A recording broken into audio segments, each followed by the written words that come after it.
Students, मेरा नाम गोपी कश्यप। आज का हमारा टॉपिक है surface area and volume of solid, ठोस आकृतियों का पृष्ठीय क्षेत्रफल एवं आयतन। तो बच्चों, ये जो मैं जो टॉपिक बताया surface area and volume of solid, ये थोड़ा बहुत लेंदी टॉपिक है। इसमें बहुत बहुत टाइप्स के आते हैं। जैसे बोला जाए क्यूब, क्यूबाइड, आपका शंकु हो गया, बेलन हो गया, ये बहुत सारे इसमें टॉपिक, इसमें बहुत सारा कंटेंट आता है। बट इन सभी कंटेनों को हमको धीरे धीरे पढ़ना है। तो आज का जो ये surface area and volume of solid है, ये हमारा मेन टॉपिक है। इसके अंतर्गत हम क्यूब और क्यूबाइड के बारे में पढ़ेंगे कि क्यूब क्यूबाइड कैसे बनता है, उसके कितने उसमें कोर होते हैं, कितने उसमें डायगोनल होते हैं, डायगोनल माने विकर्ण होते हैं, कितने पृष्ठ होते हैं, कितने फेस होते हैं। साथ ही हम ये देखेंगे कि डायगोनल में दो टाइप के डायगोनल होते हैं। जैसे बोला जाए space diagonal, face diagonal, space यानी आकाशीय और फेस मतलब पृष्ठीय, दो अलग अलग डायगोनल होते हैं। तो उन सबको हम पढ़ेंगे। किसको हम लोग विकर्ण बोलते हैं। साथ ही इसमें हम देखेंगे इनके जो बोला जाए जो क्यूब और क्यूबाइड है, इसके कैसे हम पृष्ठीय विकर्ण ज्ञात करते हैं और कैसे हम आकाशीय विकर्ण ज्ञात करते हैं। इन सब का फार्मूला का हम डेरिवेशन देखेंगे। ये फार्मूला बनता कैसे है, इसको हम लोग कैसे डिराइव करते हैं। ठीक बच्चों, तो ये मैं हल्का हल्का बता दिया। ये आज का हमारा कंटेंट है, इस तरह से हम पढ़ाई करेंगे। ठीक है, तो चलिए अब हम अपने क्लास की ओर चलते हैं। तो बच्चों, जैसे कि मैं आप लोगों को बता रहा था कि आज का हमारा टॉपिक है घन और घनाभ से रहेगा। ठीक है, घन और किससे रहेगा, घनाभ के बारे में हम देखेंगे। जिसको हम लोग इंग्लिश में बोलते हैं, घन को हम लोग बोलते हैं क्यूब, और जो घनाभ होता है इसको इंग्लिश में बोलते हैं क्यूबाइड। ठीक है, इसका इंग्लिश नाम है। आप हिंदी के साथ साथ इंग्लिश नाम भी याद रखिए कि कभी कभी आवश्यकता पड़ता है कि इंग्लिश में इसको क्या बोलते हैं। ठीक बच्चों, तो बच्चों घन और घनाभ को समझने से पहले हम लोग पहले स्क्वायर को समझते हैं। स्क्वायर यानी वर्ग। तो देखिए, मैं एक डायग्राम बना रहा हूं। ये बच्चों आप लोग देख रहे होंगे, ये इसमें क्या है, ये चारों जो साइड है ये आपस में इक्वल है। ये तो इसको हम लोग बोलेंगे वर्ग। वर्ग कहने का मतलब ये एक ऐसा डायग्राम या एक ऐसा चतुर्भुज बोल सकते हैं। ठीक है ना, चतुर्भुज कहने का मतलब जिसकी चार भुजा हो। तो एक ऐसा चतुर्भुज जिसकी चारों भुजाएं इक्वल हो, तब उसको हम लोग बोलते हैं वर्ग। ठीक है, और देखिए इसी चतुर्भुज में, इसी रेक्टेंगल में, रेक्टेंगल बोलता हूँ, क्वाड्रिलेटरल बोलते हैं चतुर्भुज को। ठीक है, एक रेक्टेंगल। ठीक है, ये है हमारा रेक्टेंगल। रेक्टेंगल रेक्टेंगल कहने का मतलब होता है आयत। ठीक है, तो हम आयत समझते हैं कि आयत का चीज, ये भी चतुर्भुज है, ये भी चतुर्भुज है। चतुर्भुज यानी जिसकी चार भुजा होती है, इसमें भी चार भुजा है। ठीक है, क्वाड्रिलेटरल जिसको बोलते हैं।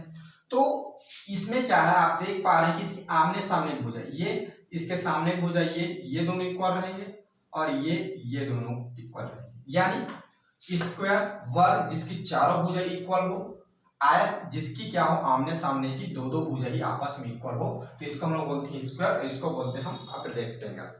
अब ध्यान देना बच्चों कि यदि एक जो है क्या बोलना चाहिए, अगर ये इसकी जो स्क्वायर है, वर्ग है, ऐसे कितनी वर्ग ले लिया जाए, अगर चार वर्ग ले लिया जाए। कितनी वर्ग, चार, सॉरी चार नहीं, छह, मैं गलती कर रहा हूं, एक दो तीन चार और ऊपर दो, ऊपर नीचे, माने छह। अगर हमको क्या किया जाए, 6 अगर हम क्या कर ले, स्क्वायर ले ले, और 6 अगर हम क्या करें, रेक्टेंगल ले ले। ठीक है, और इनसे मिलाकर 6 स्क्वायर को जब हम मिलाएंगे तो देखिए इस तरह से एक डायग्राम बनेगा।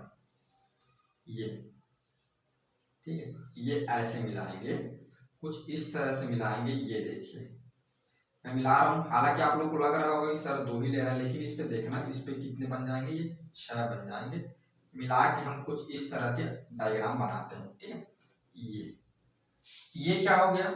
तो जब हम क्या करेंगे, स्क्वायर 6 स्क्वायर को उठा लेंगे, और एक इधर, एक इसके इधर, एक ऊपर और एक नीचे, और एक अगल और एक इधर से, तो एक जो डायग्राम बनेगा, आप इमेजिंग करके देखें, क्योंकि मैथमेटिक इमेजिंग है। ये क्या है, एक प्रकार का 3D डायग्राम नहीं बना पा रहा हूं, तो इसको आप इमेजिंग करेंगे कि कैसा बना होगा।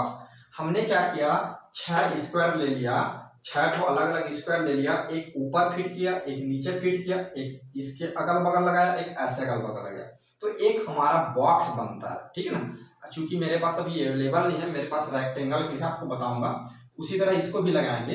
तो ये जो बनता है यानी एक ऐसा डायग्राम जिसमें क्या हो, इसकी जो 6 साइड हो एक स्क्वायर जैसा हो, यानी इक्वल हो। इसका कहने का मतलब इसकी जो 6 फलक होंगे, अब जो लगाते हैं उसको हम लोग बोलते हैं फलक। जो फलक होंगे, फलक कहने का मतलब होता है फेस होता है, या पृष्ठ होंगे, 6 पृष्ठ होंगे, वो एक स्क्वायर होंगे, तब इसको हम लोग बोलते हैं क्यूब, और इसका हिंदी नाम है बच्चों घन। ठीक है, अब देखिए अब इसके एक और प्रॉपर्टी बता दो। चूंकि आपने देखा कि जो घन होता है ये हमारा स्क्वायर से मिलकर बनता है, यानी स्क्वायर की चारों भुजा इक्वल है, तो हमें भी बोल सकते हैं कि घन की जो जितनी भी भुजा होगी, अब घन में भुजा बढ़ जाएंगे, ठीक है, तो जितनी भी भुजा होगी वे सभी क्या होंगे, इक्वल होंगे।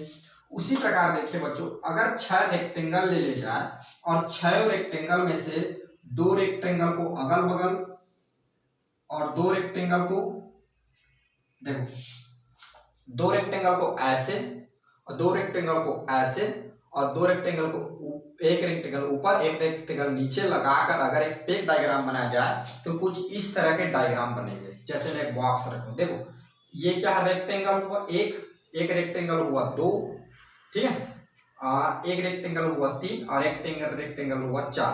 बच्चों में ये यहाँ पर छोटा हो जाता है, ठीक है, अगर लगाना चाहे तो, अगर रेक्टेंगल लगाना चाहे तो यहाँ पे भी लगा सकते हैं। तो क्या होना चाहिए, रेक्टेंगल से मिलकर जब बनता है 6 रेक्टेंगल से जब मिलकर बनता है, यानी रेक्टेंगल से जब मिलकर बनता है तो इस प्रकार के जो डायग्राम होते हैं इसको हम लोग बोलते हैं क्यूबाइड। देखना ये क्यूबाइड, ये क्यूबाइड जो होता है ये रेक्टेंगल से मिलकर बनता है। ये देखिए क्यूबाइड, ये आपका क्यूबाइड डायग्राम कराएगा। क्योंकि इसमें ये छोटा लगा दिया गया है, चाहो तो इसको इसी के साइज का भी लगा देंगे ऐसा, तो ये थोड़ा सा फैल जाएगा ये, ठीक है, तो 6 लगा सकते हैं, बट इसमें छोटा लगा दें, मेरे पास यही एग्जांपल था इसलिए मैं इसको लेकर आया हूं। तो इस तरह की जो आकृति होगी, छोटा भी लग सकता है, बड़ा भी लग सकता है, ठीक है, लेकिन मैं आपको चूंकि यहाँ पे बता रहा हूँ तो आप इक्वल इक्वल बता रहा हूँ, तो छोटा भी लगा सकते हैं, बड़ा भी लगा सकते हैं, बट इसी तरह से कुछ आकृति बनेगा जैसे मैं आपको बॉक्स लेकर आया हूँ। बॉक्स इसलिए लेकर आऊँ क्योंकि बहुत सारे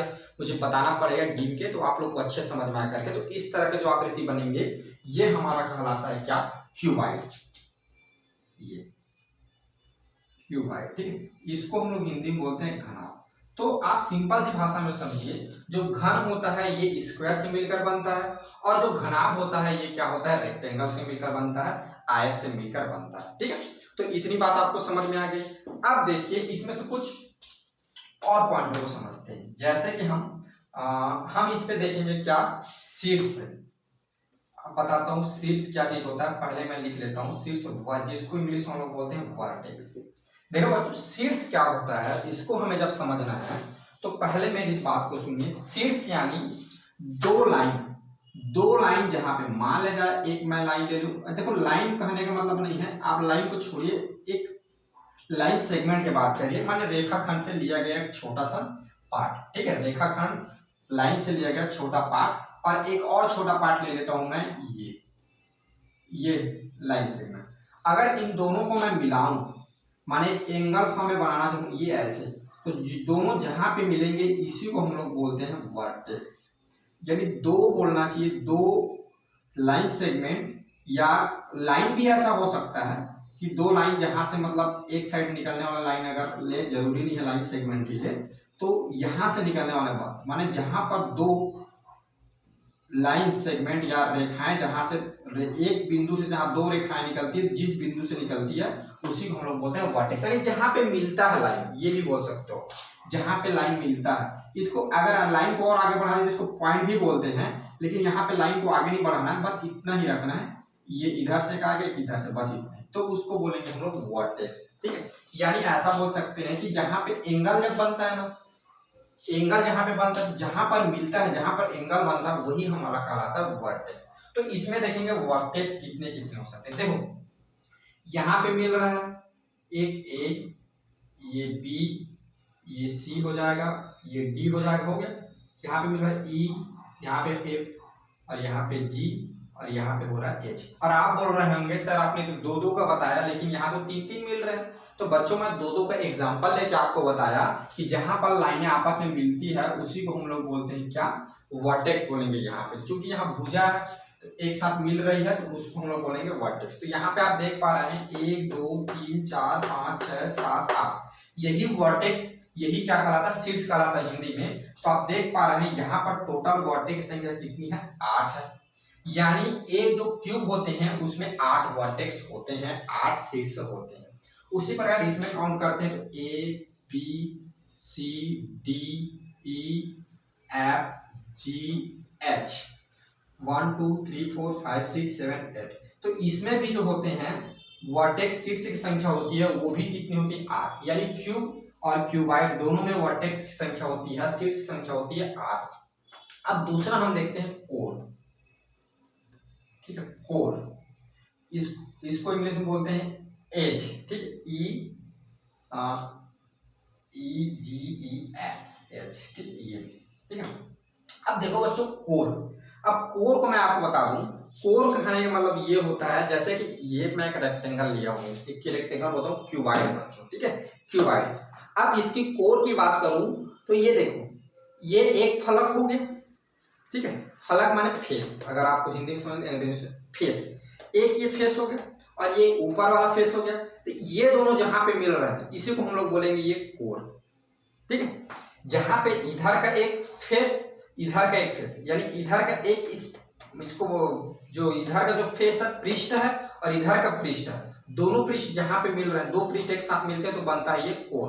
तो देखिए इसमें कोरों की संख्या कितनी होगी, एक ये यहाँ पे हो गया, दो यहाँ पे होगा, ये इधर लूंगा तो ये 3 और ये हो गया 4। ठीक है, तो 1 2 1 3 और 1 4, 4 हुआ भी। लेकिन देखिए ये 5 हुआ, ये नीचे 6 और इधर वाला 7 और इधर वाला कितना हो गया 8, इधर वाला 9, इधर वाला 10, इधर वाला 11 और इधर वाला हो गया 12। यानी मैं तो आपको इसकी गिन के बता दिए, किसकी, क्यूबाइड का। यानी क्यूबाइड में आपने देखा कि 12 कोर होते हैं बच्चों। जितने कोर क्यूबाइड में होते हैं उतने ही कोर क्या होते हैं, घन में भी होते हैं। ठीक है, तो ये 12 होगा। आप चाहो तो आप किसी घन का जो आकृति ले लेना, क्यूब का कोई ऐसा कोई बॉक्स वॉक्स ले लेना, देखना चौक का डिब्बा होता है अधिकतर, मेरे पास चूंकि चौक का डिब्बा नहीं, मैं मार्कर के यूज करता हूँ इसलिए। ठीक है, तो आप लोग को बता देता। तो आप देखना कि कोर उसमें भी कितने होते हैं, 12 ही होते हैं। आप कैसे गिनना है ये मैं बता दिया। ठीक है, जहां पे मिलते हैं ये वाला पृष्ठ ये वाला पृष्ठ। अब देखो यहाँ पे 4 बार गिना, क्योंकि एक इधर से मिल रहा है, एक इधर से मिल रहा है, एक ऊपर से एक नीचे से 2, एक इधर से 3, एक इधर से 4। तो इसलिए क्या होगा, 4 हो गया। तो 4 4 दूनी 8 और यहाँ कितना हुआ 4, तो 4 क्या 12। ठीक है, तो ये कितनी हो गई, कोरों की संख्या 12 हो गई।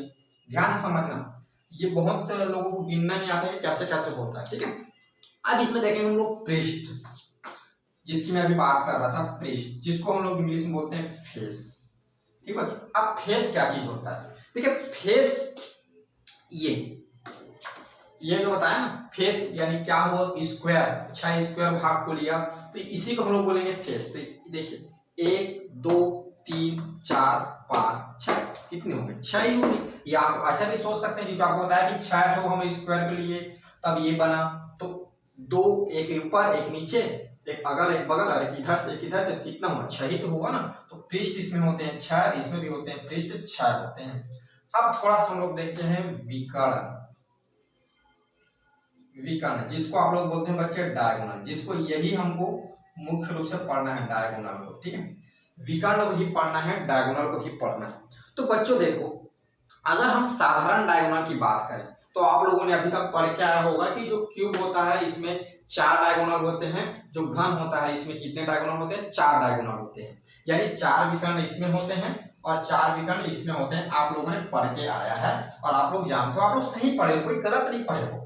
लेकिन बच्चों इसमें कुछ और विकर्ण होते हैं, जिसमें विकर्ण की 2 टाइप होती है, तो मैं आपको आगे डिस्क्राइब करूंगा। विकर्ण जो होते हैं ये होते हैं पृष्ठीय विकर्ण, ठीक है, और होते हैं आकाशीय विकर्ण। ठीक है बच्चों, अब पृष्ठीय विकर्ण क्या है, आकाशीय विकर्ण क्या है, अगले टॉपिक पे हम चर्चा करेंगे। तो यहाँ पर आप समझिए कि पृष्ठीय विकर्ण और आकाशीय विकर्ण 2 प्रकार के विकर्ण होते हैं, फेस डायगोनल और स्पेस डायगोनल। ठीक है, तो बच्चों जो इसमें जो पृष्ठीय डायगोनल होता है इसमें पृष्ठीय डायगोनल होता है सेम होता है, इसमें जो स्पेस डायगोनल होता है इसमें भी स्पेस, माने पृष्ठीय और आकाशीय दोनों में सेम डायगोनल होते हैं। तो मैं इसको डायरेक्ट लिख देता हूं, पृष्ठीय विकर्ण की संख्या आपकी होती है 12 और आकाशीय विकर्ण यानी स्पेस विकर्ण की संख्या होती है 4। तो दोनों मिला के 16 इसमें डायगोनल होंगे दोनों में, ठीक है। जिसमें मुख्य रूप से ई आकाशीय विकर्ण के बारे में आप लोग जानते हो, इसी को हम लोग विकर्ण के नाम से जानते हैं, इसको शॉर्ट में विकर्ण बोलते हैं, और इसको इसका अलग से नाम है, इसका पृष्ठीय विकर्ण होती है, इसीलिए आप लोग बोलते हो 4। तो 4 इसमें क्या होते हैं, पृष्ठीय विकर्ण, जिसको हम लोग आकाशीय विकर्ण भी पढ़ेंगे अभी। तो ये 4 होते हैं जिसको आप इसी को जानते हो, इसीलिए आप लोग बोल रहे थे कि 4 होते हैं, ठीक है। तो ये 12 और होते हैं, दोनों मिला के 16 होते हैं, ठीक है। तो समझ में आया कि स्क्वायर, रेक्टेंगल क्या है, और क्यूब और क्यूबाइड क्या है, इसमें शीर्ष कैसे होते, कोर कितने होते, पृष्ठ कितने होते, विकर्ण होते हैं, ये सारे आपकी क्या है, बेसिक, ठीक है बच्चों। अब देखिए, अब हम इसमें समझते हैं विकर्ण के बारे में कि क्या होता है इसका विकर्ण, ठीक है, और कितने विकर्ण होते हैं, इसको और अच्छे से समझते हैं। देखिए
देखिए बच्चों, मैं आपको कुछ बता रहा था घन और घनाभ के विकर्ण, तो आपको बता था कि डायगोनल के बारे में हम पढ़ेंगे।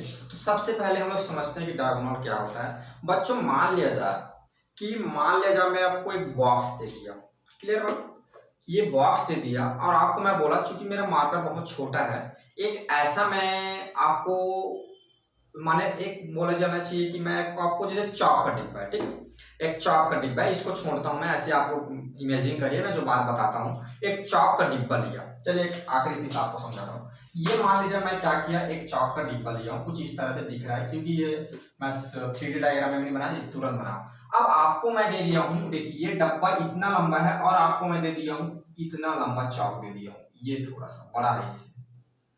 अब आप लोग सोचेंगे, मैं आपको बोला कि बेटा इसको क्या करना है, इस बॉक्स में रखना है, और आप सोच रहे हैं कि इस बॉक्स में हम लोग कैसे रखें।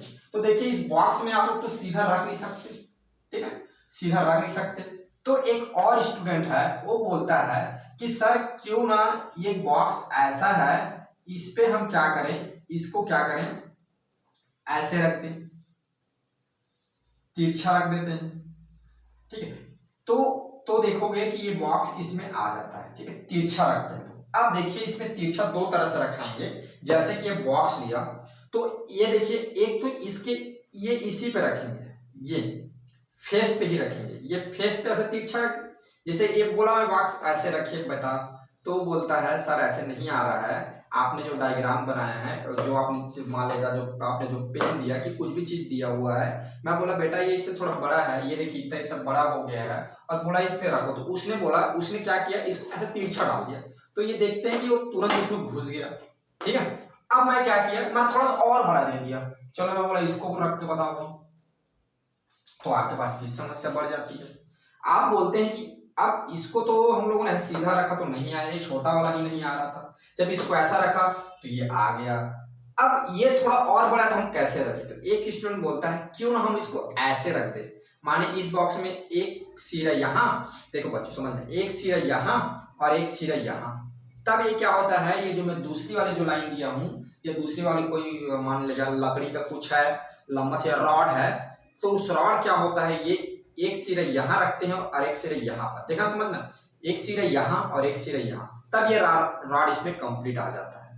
यानी यानी कहने का मतलब आपको मैं ये बताना चाह रहा हूं, जो विकर्ण जो होते हैं ना, वो एक प्रकार का क्या है कहना चाहिए कि इसको जो किसी वस्तु को इसमें जब रखते हैं, जब उसकी इसकी लंबाई से जब अत्यधिक ज्यादा हो जाता है, उस वस्तु को भी इसमें रख पाते हैं, तो जैसे पोजीशन में रखते हैं और जिस जिस वर्टेक्स को कंबाइन करते हैं, जैसे इसको यहाँ से मिलाया, वही आपका क्या कहलाता है, विकर्ण कहलाता है। ये मैं बताना चाह रहा हूँ कि जब इसकी लंबाई से अधिक लंबा वस्तु हो जाए, कोई कि अधिक लंबा कुछ वस्तु हो जाए, तो उसको जब रखते हैं तो एक कोने से दूसरे कोने को जब वो मिलाता है, यानी एक कोने से दूसरे कोने को मिलाने वाली जो लाइन होती है, उसको हम लोग बोलते हैं विकर्ण। ये मैं आपको बताना चाह रहा हूँ, ठीक है। अब देखिए बच्चों, चूंकि मैं आपको बताया विकर्ण दो प्रकार के होते हैं, तो जो जब हमने क्या किया, इसी सरफेस पे ऐसा करके रखा, वो आपका जो विकर्ण है वह विकर्ण कहलाता है पृष्ठीय विकर्ण।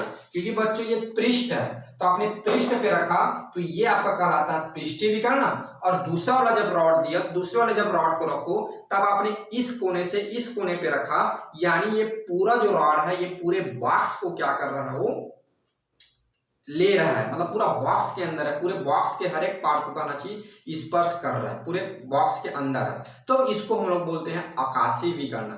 माने सब जगह से क्या कर रहा है, सब फेस को ये इंक्लूड कर रहा है, तो उसको हम लोग बोलते हैं आकाशीय विकर्ण, और उसी को बोलते हैं विकर्ण, ठीक है। इसको हम लोग बोलते हैं पृष्ठीय विकर्ण और इसको बोलते हैं हम लोग आकाशीय विकर्ण। यही आप लोग को बताना चाह रहा हूँ, ठीक है। देखिए इसको मैं डायग्राम के माध्यम से भी आप लोग को समझा देता हूँ। तो बच्चों जो विकर्ण होते हैं, तो इस विकर्ण में हम दो प्रकार से पढ़ेंगे।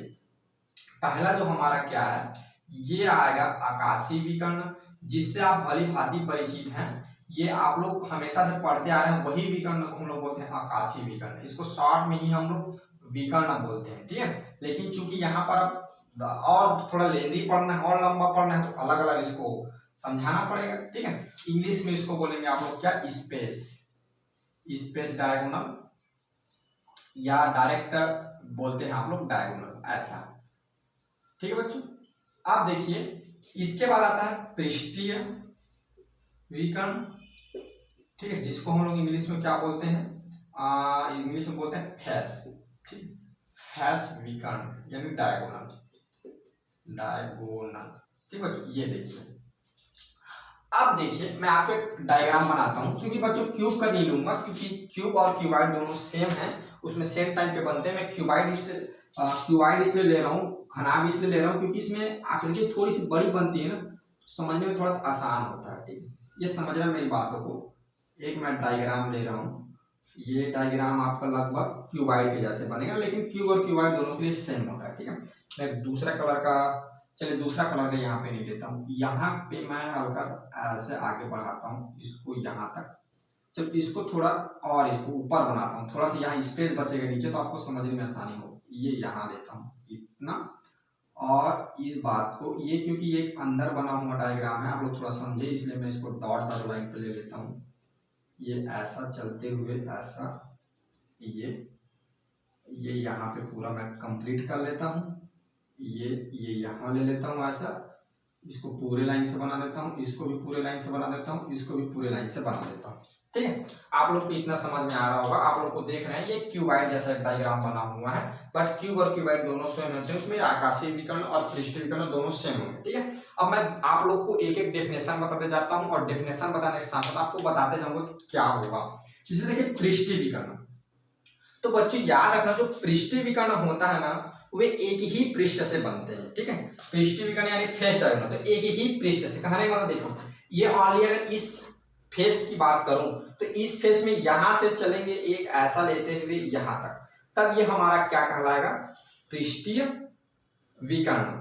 फेस डायगोनल यानी एक ही पृष्ठ पे बनने वाला जो डायगोनल होगा। डायगोनल कहने का मतलब एक तिरछी लाइन भी होती है, ऐसा आप लोग समझ सकते हैं। विकर्ण कहने का मतलब एक तिरछा लाइन होता है, तो एक ऐसी तिरछी लाइन जो एक ही पृष्ठ पे बनता है, तो हमारा क्या कहलाता है, पृष्ठीय विकर्ण, फेस डायगोनल कहलाता है, ठीक बच्चों। अगर मैं इसकी बात करूं, तो इसको थोड़ा सा हम लोग नाम करा देते हैं, ज्यादा अच्छे समझ में आएगा। जैसे मैं यहाँ पर है, इसको ए, ये बी, ये सी, ये डी, और चलिए यहाँ पे ए बी सी डी, और इसको दे देते हैं ई एफ जी एच, ठीक है, ई एफ जी एच, क्लियर बात।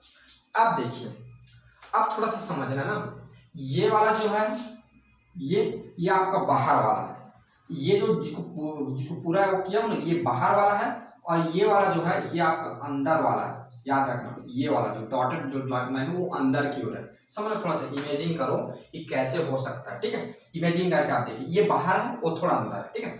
अब देखिए, अब मैं किसकी बात बता रहा हूँ, अभी आपको बता रहा हूँ पृष्ठीय विकल्प, इसको पहले समझा रहा हूँ, ठीक है। पृष्ठीय विकल्प, फेस डायग्राम, तो मैं आपको बताया कि एक फेस पे बनने वाला, एक पृष्ठ पे बनने वाला जो डायग्राम होता है, फेस डायग्राम कहलाता है। अब बच्चों देखिए, इस डायग्राम में अगर मैं एक पॉइंट ले लूं ई, अब ई से मैं फेस डायग्राम बनाना चाहूँ, ई से, यानी मान लीजिए अगर इस बॉक्स की बात करूं, देखिए इस बॉक्स को थोड़ा सा ऐसे पलट देता हूँ, ये देखिए आपको बात थोड़ा सा दिखेगा, ऐसे थोड़ा और ऐसे पलट देता हूँ, तो आप देख पा रहे हैं कि मैंने लिया पॉइंट ई, ये हमारा है पॉइंट बाहर में है, ये देखो ये हमारा जो पॉइंट है डी है, याद रखना ये बाहर को दिख रहा है, ये पूरा जो ये किया हूँ ये बाहर वाला है, ये वाला, और अंदर जो डॉटेड डॉटेड है ये वाला पॉइंट है ई, तो ये पॉइंट है डी और ये पॉइंट है ई।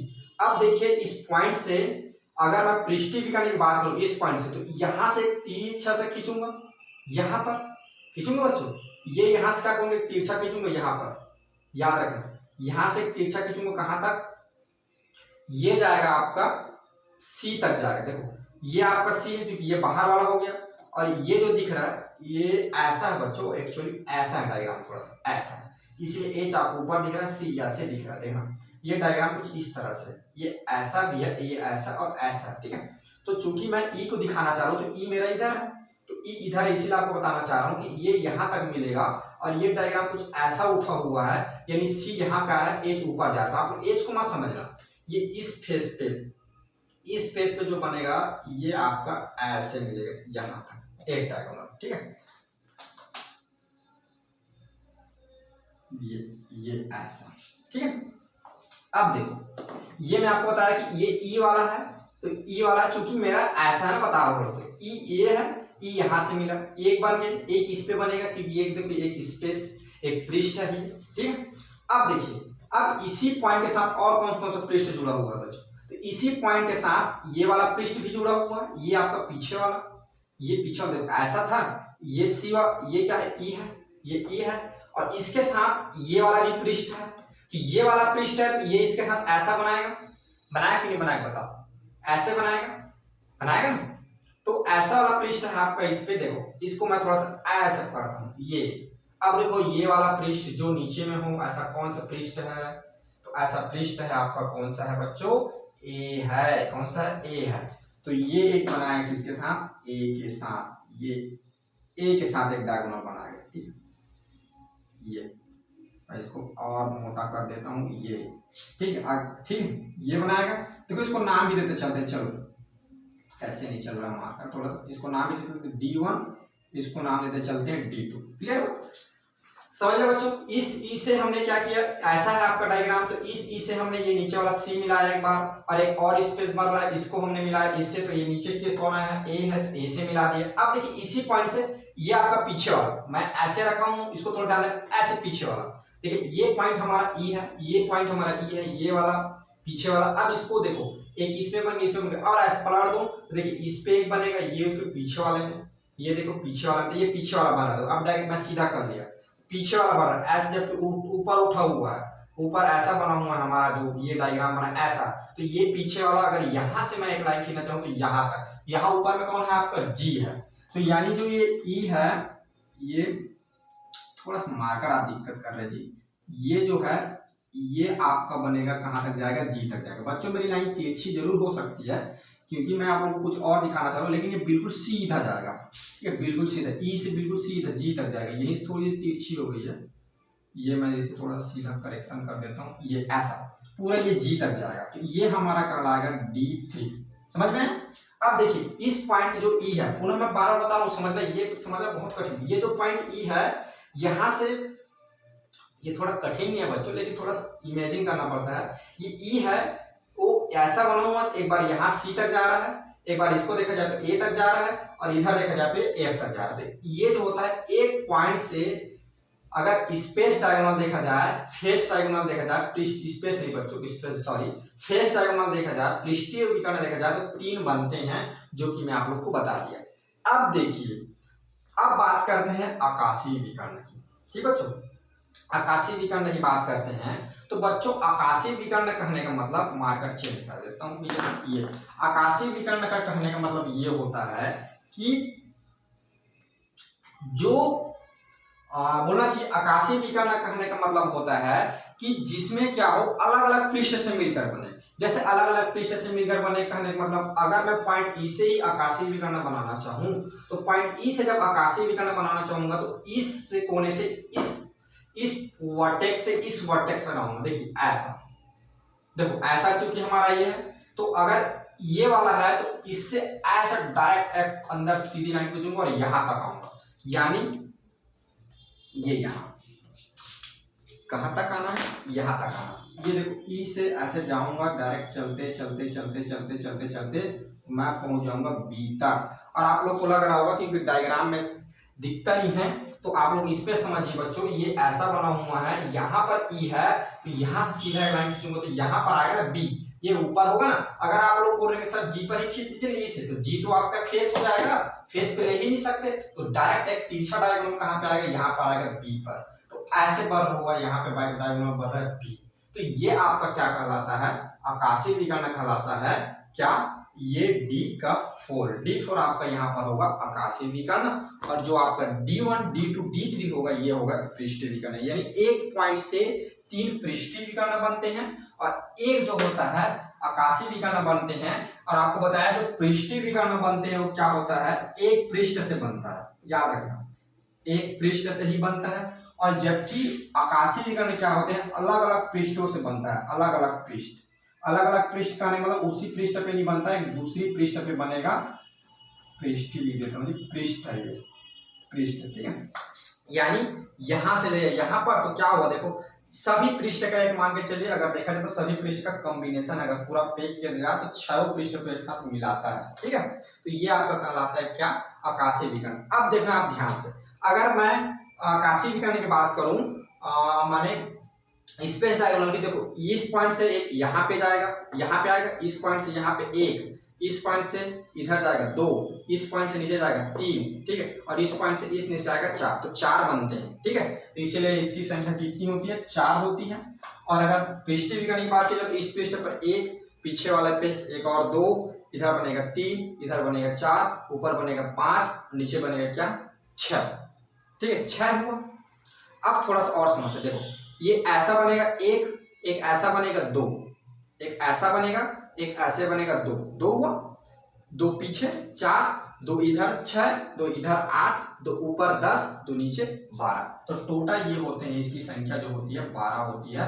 और दोनों मिलाकर दोनों डायगोनल की संख्या कितनी होती है, दोनों डायगोनल की संख्या कितनी होती है, सॉरी कितना होता है, 16 होता है, ठीक है, ये 16, ठीक है। लेकिन याद रखना ये डायगोनल अगर आपसे कोई पूछ दे तो हम लोग डायगोनल 16 नहीं बोलेंगे, किसी भी जो क्यूब होती है, क्यूबाइड होती है, उसकी डायगोनल 4 ही होती है, क्योंकि हम लोग अभी तक पढ़ते आ रहे हैं कि डायगोनल का मतलब ये होता है कि इस जिसकी सभी फेस को एक साथ कंबाइन करने वाला डायगोनल क्या कहलाता है, डायगोनल कहलाता है। तो यहाँ से लेंगे यहाँ तक, यहाँ से लेंगे यहाँ तक, यहाँ से लेंगे यहाँ तक, जो भी कितने होंगे 4, वही आपके क्या कहलाएंगे, डायगोनल कहलाएंगे, विकर्ण कहलाएंगे। अगर आपसे अलग अलग पूछे कि बच्चा आकाशीय विकर्ण कितना है, पृष्ठीय विकर्ण कितना है, तब की स्थिति में आप बताएंगे आकाशीय 4 होता है, पृष्ठीय 4। लेकिन डायरेक्ट अगर कभी आपसे डायगोनल की बात करें तो आप समझेंगे कि 4 ही होता है, ठीक है। यानी डायगोनल इसमें 16 होंगे, ठीक है, विकर्ण 16 होंगे, लेकिन आपको दोनों डायगोनल जहां पे पूछे तो दोनों बताना 16, लेकिन आकाशीय कितनी होती है, 4 होती है, पृष्ठीय कितनी होती है, 12 होती है। समझ में आ गया? अगर आपको समझ में आ गया इतना तो फिर हम आगे बढ़ेंगे। यानी कुल डायगोनल की संख्या हो गई 16। अब थोड़ी सी मेरी बातों को जब ध्यान और देना, यहाँ पे एक और बात, बेसिक काम की बात, यहाँ पे आपने देखा जब पृष्ठ पे जब हमने एक रॉड को रखा तो छोटा रॉड था, जबकि हमने आकाशीय जब रखा, आपको एग्जांपल दिया था, यानी आपको जब यहाँ से यहाँ जब तिरछा आपने जो रॉड रखा था वो थोड़ा लंबा रॉड था। इसका कहने का मतलब आपका जो आकाशीय विकर्ण है ये क्या होता है, जो आपका क्या बोलना चाहिए, स्पेस विकर्ण है, आकाशीय विकर्ण है, ये क्या होता है, बड़ा होता है किससे, पृष्ठीय विकर्ण से, याद रखना, आकाशीय विकर्ण बड़ा होता है पृष्ठीय विकर्ण से, ये आपकी पॉइंट की बात है। ठीक है, यहाँ तक ये बात क्लियर हुआ। अगर देखो, अगर भुजा में आप लिखना चाहो कि जैसे मैं आपको बताया कि D1 D2 कौन से भुजा, तो मैं आपको यहाँ पर बता दूं कि जो D4 है और D3 है, D2 है, D1 है, तो जो D4 जो साइड है, ये जो DA साइड है वो D है आपका DA, ये है आपका E से C, और ये है आपका D2 E से A, और ये कौन सा भुजा है, ये है E से G भुजा, और ये है D से E B भुजा। ये तो ये इतना बेसिक हुआ। अब आपने देख लिया कि आकाशीय विकर्ण क्या होता है, पृष्ठीय विकर्ण क्या होता है, इतना आप लोगों ने समझ लिया। अब इसके देखते हैं कि आकाशीय विकर्ण के फार्मूला क्या होता है, अगर कोई हमको साइड दे दिया रहे, और पृष्ठीय विकर्ण का क्या फार्मूला होता है अगर कोई साइड दे दिया रहे। अब उसको हम लोग देखते हैं। ठीक है, तो आपने आकाशीय विकर्ण और पृष्ठीय विकर्ण इसको तो समझ लिया। अब हम इसके विकर्ण निकालते हैं। ठीक है, तो बच्चों पहले हम लोग देखेंगे घनाभ के बारे में। ठीक, सबसे पहले, क्योंकि घनाभ के बारे में अध्ययन करेंगे, यानी क्यूबाइड के बारे में। ठीक है, क्यूबाइड के विकर्ण देखेंगे, क्यूबाइड के विकर्ण कैसे हम निकालते हैं। ठीक है बच्चों, तो देखिए बच्चों, जो क्यूबाइड है, ठीक है, तो इसके हम लोग क्यूबाइड में भी सबसे पहले हम लोग चर्चा करेंगे पृष्ठीय विकर्ण के बारे में। ठीक है, ये सबसे पहले हम देखेंगे पृष्ठीय विकर्ण हम लोग कैसे फाइंड करते हैं, इसका फार्मूला क्या होता है, इसको हम लोग बोलते हैं फेस डायगोनल। ठीक बच्चों, तो डायगोनल को तो आपने भली भांति से समझ लिया है कि डायगोनल क्या होता है। अगर आप और समझना चाहें डायगोनल को, तो इस तरह समझ लेते हैं।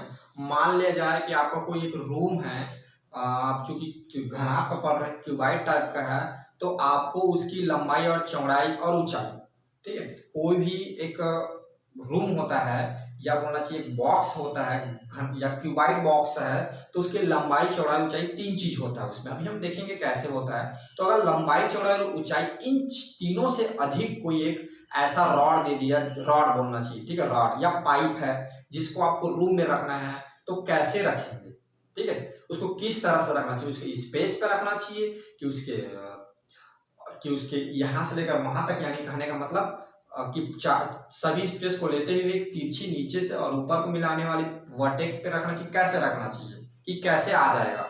इसकी कैलकुलेशन के लिए क्या होती है, ये माने वही जो होता है उसको निकालना, वही क्या कहलाता है, विकर्ण कहलाता है। जैसे मतलब वो कैसे रखेंगे और जैसे रखते हैं वही विकर्ण कहलाता है, यानी एक तिरछा जो रखते हैं वही विकर्ण कहलाता है। तो अगर फेस पे रखें तो उसको पृष्ठीय विकर्ण कहते हैं, और वो जो 6 फलक होते हैं, सभी 6 फलक को लेते हुए जो एक तिरछी लाइन चलता है, उसको हम लोग बोलते हैं क्या, आकाशीय विकर्ण। तो आप लोगों ने उन सबको अच्छी तरह से समझ लिया। हम देखते हैं पृष्ठीय विकर्ण का डेरिवेशन कैसे होता है, उसका फार्मूला हम कैसे निकालते हैं। तो बच्चों देखिए, एक मैं डायग्राम बनाता हूँ, इस डायग्राम में आप लोग को ज्यादा अच्छे समझ में आएगा। ये कुछ उसी टाइप का डायग्राम बनाता हूँ जिसमें आगे फलक और पीछे फलक को हम लोग थोड़ा थोड़ा पहचान कर सकें। तो इसको मैं थोड़ा यहाँ से लेकर ऐसे कर देता हूँ, और ये डॉटेड लाइन में ले लेता हूँ, ये समझ जाने, ये पीछे वाला है आपका, ठीक है। ये आगे बढ़ाता हूँ, ये इसको यहाँ तक ऐड कर देता हूँ, ये आपका चूंकि पीछे वाला है, इसको भी डॉट में शो कर देता हूँ। इसको यहाँ से मिला देना है, इसको यहाँ से मिला देना है, इसको यहाँ से मिला देना है। ये एक पॉइंट पे मिलेगा ना जाके, ये याद रखना, ये यहाँ का पॉइंट पे ये मिलता है, ये यहाँ पे, ठीक है। अब देखिए, इसका हम लोग नाम दे देते हैं, इसका नाम दे देते थे, ये हो जाएगा, इसको ले लेते हैं ए, ये बी, ये सी ले लेते हैं, ये डी, ये ई, ये एफ, ये जी, और ये आपका हो गया एच। ठीक बच्चों, अब देखिए अब क्या होता है पृष्ठीय विकर्ण। तो देखिए पृष्ठीय विकर्ण आपको निकालना है, ठीक है। तो आपको क्या करना होगा, पृष्ठीय विकर्ण यानी फलक पे, ठीक है। तो सबसे पहले देखिए इसका पृष्ठीय विकर्ण क्या होगा। तो अगर आप लोगों ने देखा ये अंदर में ई पॉइंट है, ठीक है, अंदर में ई पॉइंट देखो, आपको फिर से बॉक्स से एग्जांपल बताता हूँ, बॉक्स कुछ ऐसा उठा हुआ है, ठीक है, ये ऊपर में, अगर यहाँ पर पॉइंट ई है, यहाँ पे है पॉइंट ई, तो इसमें बनाना होगा,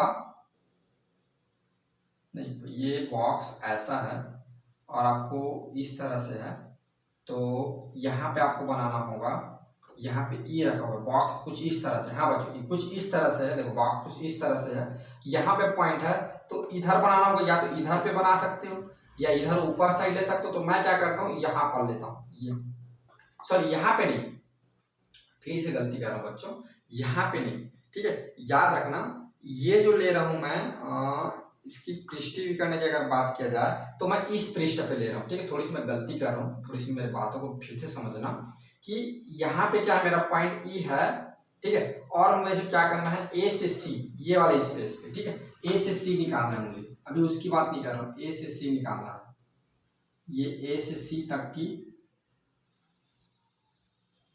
ये गलती हो गई थोड़ी सी, ये ए से सी जो हमारा है बोला जी पृष्ठीय विकर्ण, इसकी हमें निकालना है ये ए से सी तक, ठीक है। ए से सी तक की कहने का मतलब ये पॉइंट हमारा ए है और इधर सी है, यानी इसको ले रहे हैं नीचे वाले ऐसे पीछा। ए से सी तक की हमको क्या करना है, ये हमारा जो है ए से सी, ये बाहर वाला फलक का क्या है, ये विकर्ण है। तो ए से सी तक की हमें क्या करना है, लंबाई निकालना है, विकर्ण याद करना है, ठीक है बच्चों।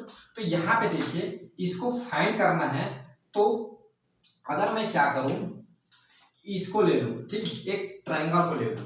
देखिए यहाँ पे एक ट्रायंगल बनेगा, ए डी सी को लेगा तो एक ट्रायंगल बनेगा ए डी सी, और ऐसे कौन सा ट्रायंगल है, राइट एंगल ट्रायंगल है, समकोण त्रिभुज है, ठीक है। ये अब देखिए समकोण त्रिभुज है, अगर मैं क्या करूं, ए से डी तक के लेंथ को ए ले लूं और डी से ई तक के लेंथ को अगर बी यूनिट ना, ये यूनिट में ले रहे हैं यानी इकाई, ये सेंटीमीटर है क्या ये नहीं पता, इसलिए यूनिट लिख, बी यूनिट है, और डी से सी तक ले लूं सी। तो आप लोग देख पा रहे हैं कि अगर ए डी सी एक समकोण त्रिभुज बनेगी यहाँ पर, यानी यहाँ पे आपका 90 डिग्री का एंगल बनेगा, ठीक है। तो मैं ए से डी को ले लिया, ए यहाँ पर लिख देता हूँ, जहां मैंने क्या किया, ए से डी तक की वैल्यू को मैंने ए यूनिट लिया, ए इकाई ले लिया, और इस पे हमको आवश्यकता पड़ेगी डी से सी, तो डी से सी ही लिखता हूँ, आगे आवश्यकता पड़ेगा उसका तो लिखूंगा, ये लिया सी यूनिट, ठीक है। तो हमको अभी क्या चीज है, 2 तक की ही यूनिट की आवश्यकता पड़ेगी। एक काम करो, ए ले लिए, सी ले लिए, इसको भी आप लोग ना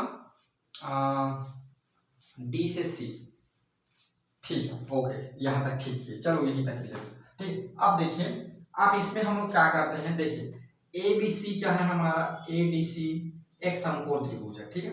तो ट्रायंगल ए डी सी एक समकोण त्रिभुज है, तो मैं क्या करने पर पाइथागोरस एक थ्योरम होता है, पाइथागोरस प्रमेय लेते हैं। अब देखो इसको समझते हैं कि पाइथागोरस प्रमेय क्या चीज है। तो बच्चों यहाँ पे बताना चाहूंगा, जो पाइथागोरस प्रमेय है, पाइथागोरस इसमें लगता है, पाइथागोरस प्रमेय, या इसी को हम लोग बोलते हैं बौद्धायन प्रमेय, ठीक है। तो आप लोग जानते हैं कि बौद्धायन प्रमेय क्या चीज होता है। तो बच्चों एक राइट एंगल ट्रायंगल होता है, समकोण त्रिभुज होता है, इसमें जब एक एंगल 90 डिग्री का हो, 90 डिग्री के सामने वाला जो भुजा होती है इसको हम लोग बोलते हैं कर्ण, हाइपोटेनस, नीचे जो होता है इसको हम लोग बोलते हैं आधार बेस, और इधर जो होता है जो लंबा खड़ा होता है इसको बोलते हैं लंब या परपेंडिकुलर बोलते हैं, ठीक है। तो जो पाइथागोरस ने एक थ्योरम दिया, वो थ्योरम ये दिया कि इसकी जो कर्ण होंगे अन्य दो भुजाओं के वर्गों के योग के बराबर होगा। तो कर्ण क्या है, सॉरी, कर्ण का वर्ग अन्य दो भुजाओं के वर्गों का योग, यानी लंब का वर्ग प्लस आधार के वर्ग के बराबर होगा। ये पाइथागोरस जो वैज्ञानिक है उसने ये क्या किया, अपना एक कथन दिया जिसको हम लोग प्रमेय बोलते हैं। ये प्रमेय दिया कि कर्ण का वर्ग अन्य दो भुजाओं के वर्गों के योग के बराबर होगा। तो इसमें भी क्या होगा, ये अगर 90 डिग्री तो ये क्या हो जाएगा, कर्ण हो जाएगा ए से सी, ठीक है। तो यहाँ पे भी लिख सकता हूँ, एक बार और लिख देता हूँ कि कर्ण का वर्ग प्लस सॉरी इक्वल लंब का वर्ग, ठीक है, प्लस आधार का वर्ग, ठीक है। देखिए कर्ण की वैल्यू कितनी दी है, ए से सी, तो ए से सी का स्क्वायर इक्वल लंब आपको कितना दिया हुआ है ये, ठीक है, डी से सी का स्क्वायर प्लस आधार आपको दिया हुआ है ए से डी, ये ए से डी का स्क्वायर, ठीक है। अब वैल्यू आपको पता है, क्योंकि ए से सी कर्ण हमको वैल्यू फाइंड करना है, तो ए से सी हो जाएगा। अब देखिए इधर स्क्वायर है तो इसको हटेगा तो इधर अंडर लग जाएगा। अब डी से सी वैल्यू पुट करिए, तो डी से सी, ये डी से सी क्या है सी, तो ये क्या होगा स्क्वायर लगाओ तो सी का स्क्वायर प्लस ए से डी कितना दिया हुआ ए, यहाँ पर रख देंगे ए स्क्वायर, ठीक है। तो यहाँ पर जब आगे सॉल्व करेंगे तो ये हो जाएगा ए सी इक्वल, ये हो जाएगा इसको लिख सकते हैं ए स्क्वायर प्लस बी का स्क्वायर, ठीक है। ये इतना ये हमारा हो गया AC कर्ण। ठीक है, कर्ण का क्या हो गया, एक फार्मूला हो गया, सॉरी कर्ण का बोलता हूँ, ये क्या हो गया, A से C हमने क्या लिया, यहाँ पे हमारा क्या है, अब विकर्ण है तो A से C विकर्ण का फार्मूला क्या निकल गया, A square plus B square निकल गया। ये पृष्ठीय विकर्ण है ना बच्चों, पृष्ठीय विकर्ण का मतलब ये बाहर की हम बात कर रहे हैं, यहाँ से A से यहाँ तक के C को ले रहा है, ये A से C A से C ऐसा है आपका डायग्राम, तो A से C को ले रहा है। ठीक है, ये तो इसकी वैल्यू हो गई, इस पृष्ठ के विकर्ण की कितनी वैल्यू हो गई, अब निकालना हो तो A square plus B square का अंडर रूट कर देंगे, यानी ये जो वैल्यू दी है ये जो दोनों वैल्यू को वर्ग कर देंगे, A का स्क्वायर और B का स्क्वायर और दोनों को वर्ग करके जोड़ कर जब उसको अंडर रूट फॉर्म में निकालेंगे तो हमारा क्या आएगा, AC आ गया, यानी AC बराबर होगा under root A square plus B square. ठीक है, अब देखिए इसको इक्वेशन नंबर 1 दे देते हैं। आगे हम इसको और थोड़ा अगर निकालना चाहे तो देखिए यहाँ पर हमने निकाल लिया A से B, सॉरी A से C निकाल लिया। ठीक है, अब यहाँ पे इसका एक और बनेगा, ये बनेगा, ये A से G बनेगा। ठीक है, क्या बनेगा, A से G बनेगा, A से G बनेगा, यहाँ पे एक विकर्ण AC बन जाएगा A से G, और तो दो तीन बनता है, एक पॉइंट हमने देखा A से G, और एक इधर जाएगा, इधर ये नीचे साइड, यानी ऐसा है तो इधर आ जाएगा, यानी E वाला आएगा, यानी A से E एक बनेगा। ठीक, ये तो आप देखना है, इसके लिए मैं डायरेक्ट लिख रहा हूँ, तो A से G के लिए क्या होगा, देखो A से G जब इसको आप देखेंगे, ये इसको आप देखेंगे तो यहाँ पर 90 डिग्री के एंगल बनेगा, तो यहाँ पर क्या होगा, ये इसका तो हमें निकालना होगा, ये लंब हो जाएगा, ये कर्ण हो जाएगा, तो लंब आपका क्या होगा बी, सॉरी ये इधर सी है तो इधर भी सी होगा। ठीक है, ये सी है क्योंकि भाई ये क्या होगा, आमने सामने का भुजा इक्वल होता है, बताया था ना, तो आमने सामने का भुजा होगा तो ये और ये दोनों क्या होंगे, मेरे कहने का मतलब भैया ये वाला अगर ऐसा बात कर रहे हैं तो ये वाला जितना है वो वाला भी इतना होगा, ये भी इतना होगा, ये भी इतना होगा। ठीक है, तो ये जो सीधी जो लाइन है इसको हमने यहाँ पे सी लिया, तो यहाँ पे भी क्या होगा, ये भी क्या होगा, सी ही होगा।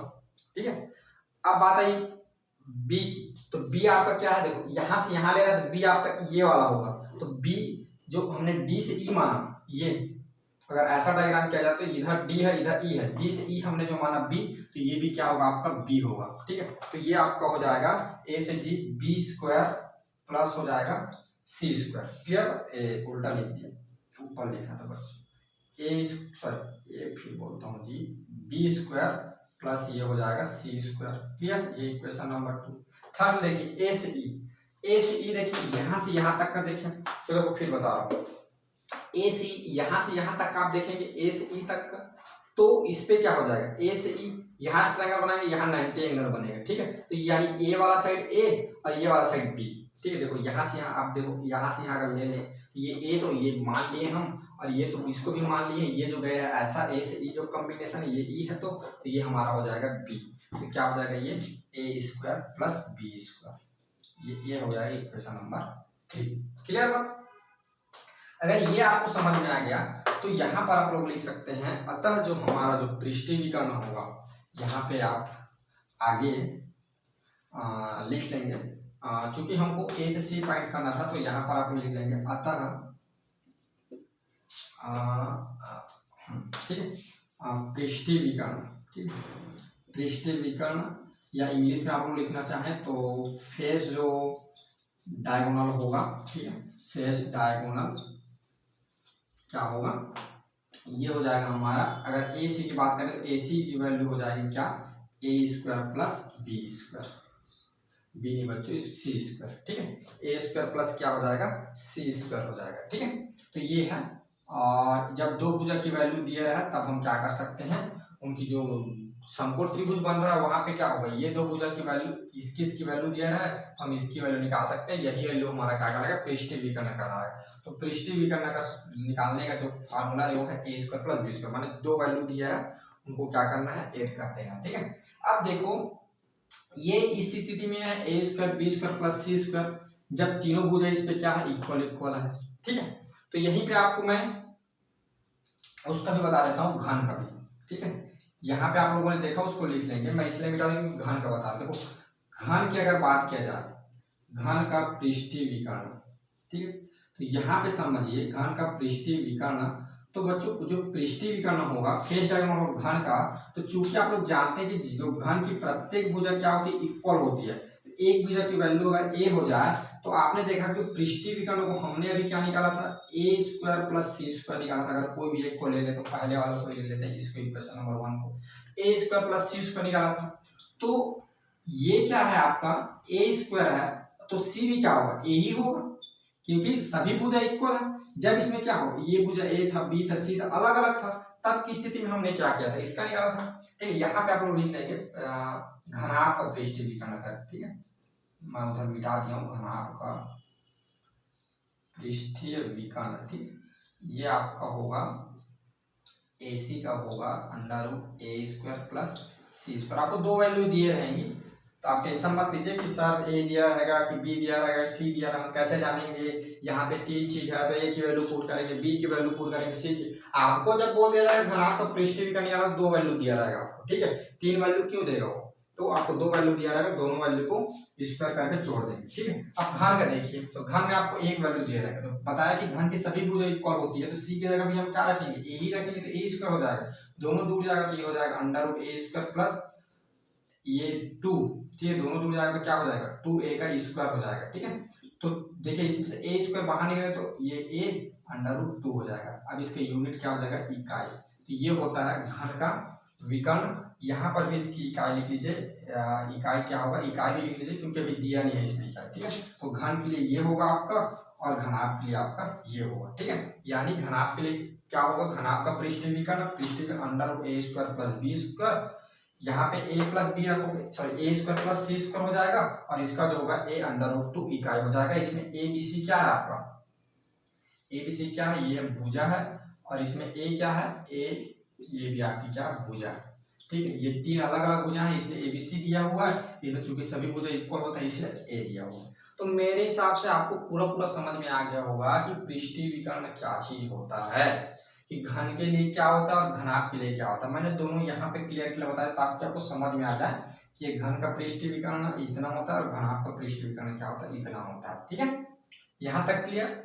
अगर कोई डाउट होगा तो मुझे कमेंट कर बताइए, मैं फिर से क्लियर करूंगा उस बात को। ठीक है, तो चलिए ये देख लिए पृष्ठीय विकर्ण। अब हम लोग थोड़ी सी चर्चा करते हैं आकाशीय विकर्ण क्या होता है, जिसको आप लोग विकर्ण करके विकर्ण के नाम से जानते हैं, वो क्या होता है। ठीक है बच्चों, तो मैं उसके लिए क्या कर रहा हूँ, इसको नहीं मिटाऊंगा, इसको इस लाइन को मिटाना तो पड़ेगा, या इस लाइन को मुझे मिटाना पड़ेगा उस पर। ठीक है, क्योंकि उसके लिए क्या करना पड़ेगा, एक अलग से लाइन ड्रॉ करना पड़ेगा। तो इस लाइन को मुझे मिटाना पड़ेगा, इस वाले लाइन को।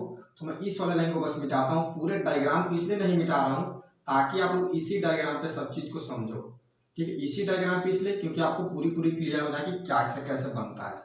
ठीक है, तो ये सारा डाटा मैं मिटा दे रहा हूँ, क्योंकि ये डाटा आगे यूज तो नहीं होगा तो आप लोग को कॉपी पे लिख लिए, आगे यूज होगा। ठीक है, तो ये चलिए इसी डाटा से आप लोग को बताता हूँ। देखिए अब देखो, अगर इसकी हमें क्या किया जाए, अब सबसे पहले घनाभ का ही निकालेंगे ना, जैसे हम घनाभ का निकालेंगे घन के हमारे निकल जाएगा। ठीक है, तो यहाँ पर हम लोग घनाभ के बारे में ही देखेंगे। सबसे पहले क्यूबाइड के बारे में देखेंगे, क्यूबाइड। ठीक है, अब हम लोग पढ़ेंगे यहाँ पर स्पेस डायगोनल के बारे में। ठीक है, स्पेस डायगोनल जिसको हम लोग हिंदी में बोलते हैं आकाशीय विकर्ण। ठीक है, आकाशीय विकर्ण ये देखिए। तो बच्चों जो हमारा आकाशीय विकर्ण जो होता है, अब इस पे क्या है, ये हो गया। तो आकाशीय विकर्ण इसमें जो होगा ये क्या होगा, ये देखिए, इसको आपको इससे समझाता हूँ। ये इस तरह से डायग्राम बना हुआ है, तो यहां से लेकर यहाँ ऊपर तक लेंगे, यानी यहाँ पर A है तो यहाँ ऊपर में कौन दिख रहा है, H। तो A से H हमारा क्या होगा, आकाशीय विकर्ण होगा। ये A से लेकर H तक ये हमारा आकाशीय विकर्ण होगा। ठीक है, अब चूंकि बच्चों देखना, मैं आप लोग को बताना चाह रहा हूँ, A से लेकर H हमारा आकाशीय विकर्ण है, तो यहाँ पे क्या करना होगा, हमको E से A को मिला देना होगा, E से A को मिला देना होगा। ठीक है, आप देखिए E से A तक की वैल्यू आप पहले से फाइंड कर लीजिए, इसलिए मैं आपको पहले बताया हुआ था। ठीक है, E से A तक की वैल्यू, अगर वीडियो को पीछे करके देखिए, अगर आप लोग भूल गए होंगे तो आपने A से जो E तक की वैल्यू है वो निकाला था A square plus B square. तो A से E तक को मिला देंगे और इसमें से A से इसको मिला देंगे। तो जब इसको मिलाएंगे तो यहाँ पर एक एंगल बनेगा, यहाँ पे एंगल बनेगा, वो आपका होगा 90 डिग्री का। अब आप लोग सोच रहे होंगे सर ये तिरछा दिख रहा है, कैसे 90 डिग्री का होगा, ये थोड़ा फैला हुआ दिख रहा है, कैसे होगा? तो आप लोग को डायग्राम में ऐसा दिख रहा है, इस डायग्राम को अगर आप इस तरह से रख के देखो ना भैया, तो इस तरह से जब आप रखे तो ये सीधी लाइन हो गई, ये तिरछी लाइन हो गई, ये डायग्राम कुछ इस तरह से। देखो आप लोग उस चीज को समझ नहीं पा रहा हो, आप लोग को उल्टा लग रहा है। जैसे मान लिया जाए ये मेरा मार्कर है और मान लीजिए मैं एक उंगली ले लूं यहाँ पे ऐसा, तो ऐसा मैं एंगल बनाऊं तो कितने डिग्री बनेगा? 90 डिग्री बनेगा। ये ऐसा बनाऊं तो, लेकिन ये डायग्राम क्या है, कुछ ऐसा थोड़ा सा तिरछा कर दिया गया, यानी इसको ऐसा घुमा दिया गया। ये है, ये इस पे मत दिख रहा है, ये इसको ऐसा कर दिया गया ऐसा, ठीक है, नीचे नहीं जा रहा। अगर आप इस पे देखोगे तो ये देखिए यहाँ पे, अगर यहाँ पे देखो ये ई वाला आपका पॉइंट ये था ना, ई वाला पॉइंट ये है ना, ये वाला पॉइंट, तो ई से अगर एच तक ये वाला एच होगा तो पूरा उठा हुआ है, ठीक है, और ए तक देखा जाए तो ये वाला उठा हुआ है ए, तो ई से ए मिला दिया, तो यहाँ पर देखिए ये सीधा और ये तो सीधा है ना भाई, ये बिल्कुल सीधा ना हो के क्या है, थोड़ा तिरछा है, ये सीधा ना हो के तिरछा, लेकिन एंगल तो 90 डिग्री का ही बनेगा उनके बीच में। तो यहाँ पे आपका बनेगा कितना, 90 डिग्री का एंगल बनेगा, ठीक है। तो यहाँ तक भी क्लियर हो गया आपको। अब देखिए यहाँ पे कुछ नहीं है, आप लोग लिख दीजिए कि हमने माना कि ये इस लेंथ को लिख दीजिए यहाँ ए से डी आपने कितना लिया, ए लिया है, और डी से ई आपने ले लिया है, बी ले लिया है, और डी से सी आपने क्या ले लिया है, डी से सी ले लिया है। ये इकाई इकाई में दिया हुआ है, ठीक है। अभी इसका मात्रक नहीं दिया तो आप लोग मानेंगे इकाई यूनिट है, ये सबका इकाई कर लिए, ओके। अब देखो चूंकि यहाँ पर भी आपका क्या बन रहा है, एक राइट एंगल ट्राइंगल बन रहा है, क्या बन रहा है, ए ई और एच, ये आपका क्या करना है, समकोण त्रिभुज बन रहा है, ठीक है। तो यहाँ पर हम लोग फिर लगा सकते हैं पाइथागोरस प्रमेय, लगा दीजिए। ये बहुत प्रसिद्ध प्रमेय है ना, इसका बहुत यूज होता है क्लास 10th में, याद रखना, क्लास 10th 9th जितने भी बहुत सारे फार्मूला सेट करने के लिए इसका यूज पड़ता है, ठीक है। तो पाइथागोरस प्रमेय जो है, अब देखिए यहाँ पे क्या होगा, तो पाइथागोरस प्रमेय को पहले मैं लिख देता हूँ, आप लोग का क्लियर है। कर्ण का वर्ग प्लस लंब का वर्ग प्लस आधार का वर्ग, ये चलिए मैंने लिख दिया। अब देखिए इस पे कर्ण क्या होगा, तो कर्ण का सीधी सी सिंपल सी बात है, 90 डिग्री के सामने वाला कर्ण होता है, और चूंकि आपको ए एच की ही वैल्यू चाहिए तो कर्ण आपका हो जाएगा ए एच का स्क्वायर। अब बात आती है लंब, तो लंब आपका क्या होगा, ई से एच होगा, अब लिख दीजिए ई एच का स्क्वायर। आधार क्या होगा, आपका आधार होगा ए से ई, माने जहां 90 डिग्री जो जहां पे बनता है, जहां से माने सीधी लाइन खड़ा होता है उसको हम लोग आधार बोलते हैं, ठीक है। तो यहाँ पे बेस आपका क्या हो जाएगा, ए से ई हो जाएगा, ए स्क्वायर, ठीक है। अब देखिए यहाँ पे मैं आपको थोड़ा सा और आगे ले चलता हूँ। ए इधर से स्क्वायर हटेगा तो इधर क्या लग जाता है, अंडर रूट लग जाता है, तो अंडर रूट लगा के आप लोग लिख लीजिए ई एच का स्क्वायर प्लस ए ई का स्क्वायर, ठीक है बच्चों। ये अब देखिए यहाँ पे ए एच की जो वैल्यू, ए ई की जो वैल्यू है, ये आप लोग पहले भी फाइंड कर चुके हैं, A square plus B square, ये इकाई है, ठीक है, इसकी मात्रा नहीं दिया। लेकिन आप लोग थोड़ा सा अगर भूल भी गए तो सोच सकते हैं कि मान लीजिए इसको मैंने ए माना, ये देखो इसकी ए से ई तक की वैल्यू चाहिए, इसकी ए इस तक की वैल्यू चाहिए, तो देखिए इसकी वैल्यू निकालने के लिए क्या करना होगा, मुझे इसके साथ कॉम्बिनेशन करना होगा, ये देखिए इसके साथ, ठीक है, ए से ई तक की वैल्यू चाहिए, तो इसके साथ मुझे भी थोड़ा सा कंफ्यूज हो जा रहा है। देखिए ए ये दिया हुआ है, ये एस, ये ई दिया हुआ है, और ए से अगर ई तक की आपको वैल्यू चाहिए तो क्या करना होगा, ए से ई तक की आपको वैल्यू चाहिए, यहाँ ए हो गया तो इसको भी मिलाना पड़ेगा, ठीक। मैं भी सही जा रहा हूँ, ये आपको भी सही बता रहा हूँ, ये इस तरह से डायग्राम बना हुआ है, तो ए से ई तक का वैल्यू चाहिए तो आपको क्या करना होगा, ये यहाँ तक का आप मिलाए, ठीक है,